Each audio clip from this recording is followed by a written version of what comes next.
문희정의 외신 브리핑.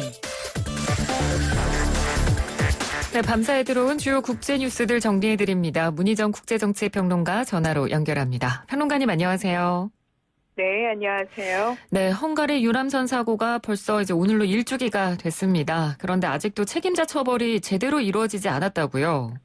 네, 그렇습니다. 이 한국인 관광객과 선원 등 33명이 타고 있던 허블레안 2호가 야경 투어를 마치고 돌아오던 중에 대형 크루즈선 바이킹 시기노의 후미를 받쳐서 침몰하면서 한국인 25명이 숨졌죠. 이 사고 발생 시점부터 2달간 한국과 헝가리 당국이 합동 수색을 벌였지만 끝내 실종자 1명을 찾지 못했습니다. 그래서 우리 외교부는 이 마지막 실종자 1명을 찾기 위해서 현지 최대 일간지에 광고를 게재하고 있습니다. 네. 헝가리 사법당국은 가해 선박의 유리 카톨린스키 선장을 인명손상 혐의 및 사고 후 구조 조치를 하지 않은 혐의로 지난해 11월에 기소했지만 그는 지난 3월 1차 사전재판에서 혐의를 부인했습니다. 그리고 지난달 20일 열릴 예정이던 재판은 코로나19 여파로 오는 9월로 일정이 연기된 상태입니다. 이 검찰은 유리 선장이 혐의를 인정하면 징역 9년 및 선박운항 금지를 구형할 방침이라고 밝혔지만 이 선장은 신장 등 건강 문제를 제기하면서 재판부에 선처를 호소하고 있습니다. 이 유리 선장은 현재 전자발찌를 착용한 상태로 가택에 연금돼서 조사를 받고 있는 것으로 알려졌습니다. 이 한편 사고 현장에는 침몰 사고의 희생자를 기리는 비석 형태의 추모물이 올해 안에 건립될 예정인 것으로 알려졌습니다. 네. 자, 이번에는 홍콩 보안법 관련 소식입니다. 어제도 이제 소식을 전해드렸었는데 결국 중국 전인대에서 압도적인 찬성으로 이 보안법이 통과가 됐네요.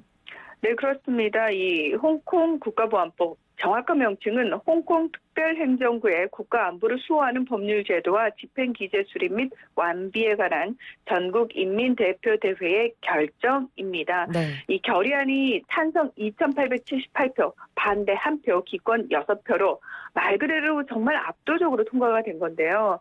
이제 이후에는 실질적인 권한을 가진 중국 상무위원회가 이 구체적인 법안을 마련한 후에 다음 달부터 시행될 것으로 전망이 됩니다. 이 홍콩 행정수반인 캐리람 행정장관은 홍콩 정부는 전인대 상무위원회와 함께 관련 입법을 조기에 마무리할 수 있도록 총력을 기울이겠다며 환영의 뜻과 함께 반대 시위에는 강경 대응하겠다고 밝혔습니다. 이 홍콩 민주 세력은 보안법 제정을 일국 양제의 사망이라고 평가하면서 계속해서 반대 시위를 벌이고 있고요. 다음 달 4일 6.4 天安문 시위 31주년 기념 집회와 함께 대규모 시위를 예고한 상태입니다. 이 미국은 홍콩이 높은 수준의 자치권을 누리지 못하고 있다고 평가하고 홍콩에 대한 특별 지위를 박탈하겠다는 뜻을 공식적으로 시사했고요. 유엔 주재 미국 대표부는 국제평화 및 안보와 관련한 긴급 문제라면서 안전보장이사회 15개 회원국의 회의 소집을 요구하기도 했습니다. 네. 이에 대해 중국 관영 매체는 중국은 최악의 시나리오도 검토했다. 미국이 중국을 겁박하는 시대는 끝났다면서 대미 강경 대응을 예고했습니다. 한편 영국과 미국, 호주, 캐나다 등은 홍콩은 자유의 보루로서 번창해 왔다면서 홍콩 보안법을 시행하겠다는 중국의 결정을 깊이 우려한다고 밝혔습니다. 네.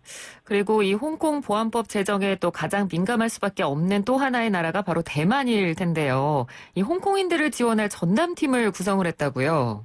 네, 그렇습니다. 대만의 중국 본토 담당 기구인 대륙위원회는 중국이 지난 1997년 홍콩 주권 반환 후 50년간 고도의 자치권을 인정하기로 한 약속을 배신했다면서 일국양제, 즉 한국과 두 체제의 위선적 성격을 드러냈다고 강도 높게 비판했습니다. 차이 잉원 대만 총통은 홍콩의 자치권에 대한 외압과 인권 자유에 대한 심각한 우려를 표한다. 이 홍콩의 자치권은 지역의 평화와 안정에 중대한 영향을 미친다며 홍콩인들의 거주와 신변 보호를 위해 예산 분배를 포함한 포괄적이고 명확한 절차에 대해 검토해 나갈 것이다 라고 밝혔습니다. 네. 이 조만간 대륙위원회를 중심으로 여러 관련 부처가 협조해서 구체적인 지원안이 발표될 예정인데요. 지금까지 대만 정부는 홍콩인의 경우 취업 비자를 받거나 600만 대만 달러, 약 2억 4,800만 원 이상을 투자하는 등의 조건을 충족하면 체류를 허가해주고 있었는데 앞으로는 이 조건들이 완화될 가능성이 커졌고요. 이 대만 교육부 역시 홍콩과 마카오 학생의 대만 내 입학에 대해서 기존의 모집 정원에서 1%를 넘지 않는다는 제한을 적용하지 않기로 한 것으로 알려졌습니다. 네, 알겠습니다. 오늘 소식 잘 들었습니다. 고맙습니다. 네, 고맙습니다. 네, 지금까지 문희정 국제정치평론가였습니다. 자, 오늘 1부는 여기서 짧게 좀 마무리를 하고요. 잠시 뒤 코로나19 기획특집 이어가겠습니다.